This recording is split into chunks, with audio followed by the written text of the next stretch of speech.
అందరూ నమస్కారం. ఆల్మోస్ట్ ఇంకొక హాఫ్ అన్ అవర్ అయితే మహాభారతం వీడియో ఇచ్చేస్తాను. బట్ ఈలోపు గోల్డ్ రేటు మరలా పడింది. ఇందా నుంచి పవర్ లేదు, సో పవర్ వచ్చాక ఇద్దామని ఆగున్నాను. సింపుల్గా చెప్పి క్లోజ్ చేద్దాం. మార్నింగు ఈవినింగ్ ఇప్పుడు మొత్తం కలగలిపి అక్షరాల 3,380 రూపాయలు పడిపోయింది బంగారం ఈ ఒక్కరోజు. 24 క్యారెట్ గోల్డ్. అప్పుడు ఎంత ఉందండి రేటు? 1,44,600 రూపాయలు ఉంది. మార్నింగు ఈవినింగు కలిపి 22 క్యారెట్ గోల్డ్ 10 గ్రాములు అక్షరాల 3,100 తగ్గింది. అప్పుడు ఎంత ఉంది రేటు? 1,32,550 ఉంది. మార్నింగు ఈవినింగ్ కలగలిపి 18 క్యారెట్ గోల్డ్ అక్షరాల 2,540 రూపాయలు పడిపోయింది. అప్పుడు రేట్ ఎంత అండి? 1,08,450 రూపాయలు ఉంది.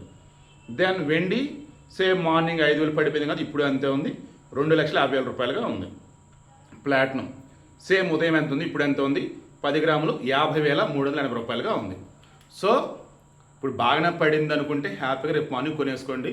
ఇప్పుడు టైం 8:30 అవుతుంది కాబట్టి ఇప్పుడైనా డబ్బు ఉంటే కొనుక్కోండి. పండగ సీజన్ ఐ థింక్ ఆషాఢ రాబోతుంది కదా, లేదా ఆల్రెడీ వచ్చిందా? సో టెంప్ట్ చేస్తుంది బంగారం అయితే. ఏం పర్లేదు, టెంప్ట్ చేసిన సరే మీరు అనుకున్న రేటుకి వస్తే కొనుక్కోండి. ఇంకా తగ్గినా ఇబ్బంది పడొద్దు. మీరు ఆల్రెడీ కొనేశారు, అయినా సరే రేట్ పడింది, అస్సలు ఇబ్బంది పడొద్దు. ఏం పర్లేదులే, ఏదో రోజు పెరిగిద్ది అనుకోండి. దెన్ మీరు కొన్నారు, పెరిగింది, హ్యాపీయే.